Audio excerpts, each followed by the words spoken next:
this is going to be a video basically showing everything that I have read or am reading currently, except for one book. I did unfortunately misplace a book. I don't know if I lent it to a friend or if I just put it up in storage for a second since I have already read it, but it was a fantastic book and I will do my best to find it. If you like Percy Jackson and that was up your alley, this is a fantastic book for older readers like that.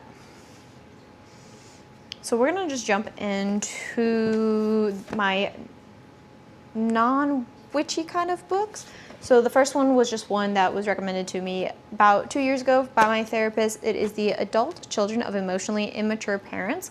This is a great book to kind of learn how to heal, distance yourself, and realize that you are not the problem and love shouldn't be conditional. You shouldn't feel that way.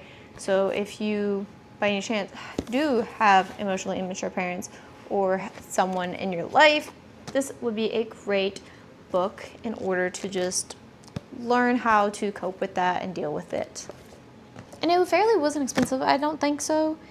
Again, I got it 2 years ago, and I do find myself rereading it just to remind myself. And then I got this one a while ago too, actually when I used to work at Target. It is called The Spell Shop, and it is by Sarah Beth Durst. And it is great. It has literally anything from unicorns, mermaids. It's fantastic. It's a cozy little witchy shop book, and I really enjoyed it. So I'd give it about a 9.5 out of 10. Solely because I feel like the book could have been longer.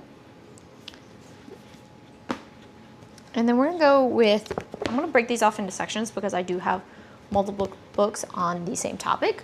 So like this one is magical herbs and gardening. So this one is The Green Witch's Garden. And I really like this book because it's illustrated. I love the feeling of the hard copy. And to be fair, for the hard copy, it was $18. And I am a sucker for hard copy books.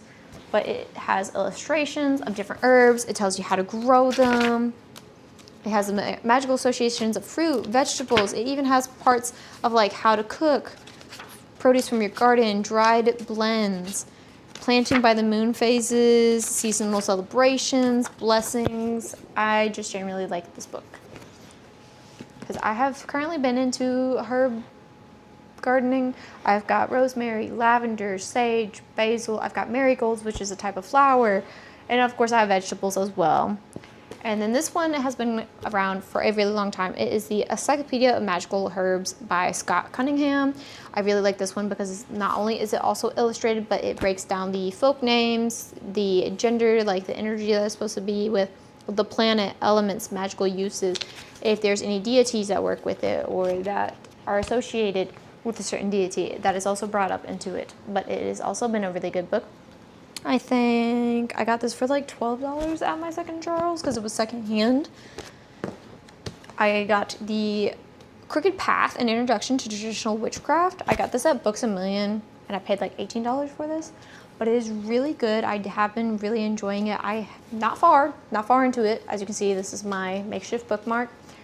But I wanted to really get into knowing the history of it. I am going to Salem in September, and I know the Salem witch trials have absolutely nothing to do with actual real witchcraft, but because there are going to be tours that we're on, I just wanted to be educated on the subject on hand, and also am just kind of wanting to learn a little bit more about that and see what is associated with it.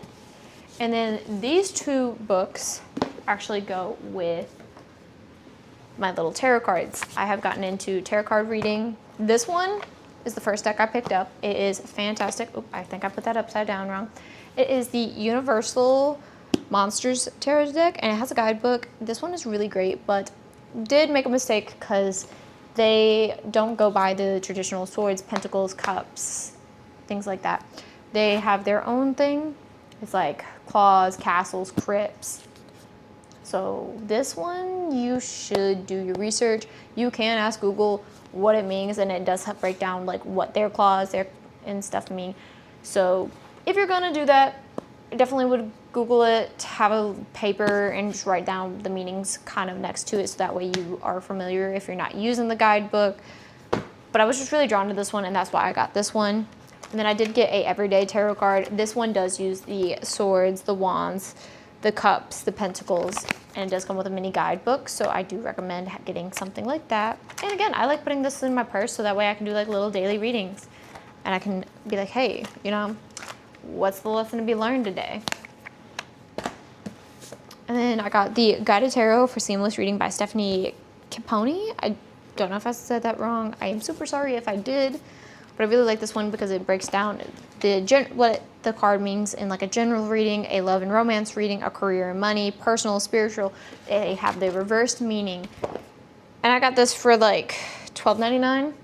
Now they do have a set where you can get this one and then it comes with the tarot card set. I did not get that one because I was kind of foolish and thought that, you know, what's the difference? And I got this one because again, this one spoke to me and I wanted this one. Now I use this one while I'm learning. And I still do pull from my monster card sometimes, but I am mostly just been kind of studying the swords, cups, and all of that. This one is my favorite book, so I got this one. It was probably the pricier end. It was like 14, 15 bucks, but it is a hard copy. It has this gold detailing. The pages are gold, and honestly, it is such a pretty book. Also, I'm getting used to using my DJI Osmo Pocket 3, so if this video is kind of like wobbly, I'm still tinkering and playing around with it, and this is actually my first video, so I do apologize if it's not the best.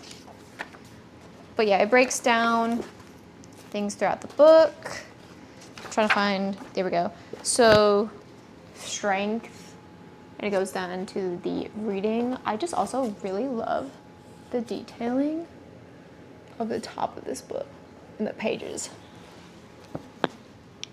And then this one was a clearance book. It was $4. It is the Practical Witches spellbook. But it's not bad. It's got some things that I'm like, okay, I like that. I'll take that from this book. But then there are some things that I'm kind of like, I'm not so sure how I feel about that. But it does have like a list of the Sabbaths, which I really like. And then it does have the section back for sun sign correspondence. So it gives you like your lucky stones, protective stones, and minerals, your like lucky kind of protective color. It does kind of touch on the elements as well. And then my favorite section, if I can find it again in here, was actually the candle section. And then it does talk about the traditional tools used for the altars. There we go, here it is. But it breaks down the colors and, ooh, don't know what my camera just did there. Breaks down the colors. Let me see if I can get it to, there we go. It breaks down the colors and the correspondence of the meanings. So like a pink candle is often used in love, faithfulness, friendship, and affection, like magic.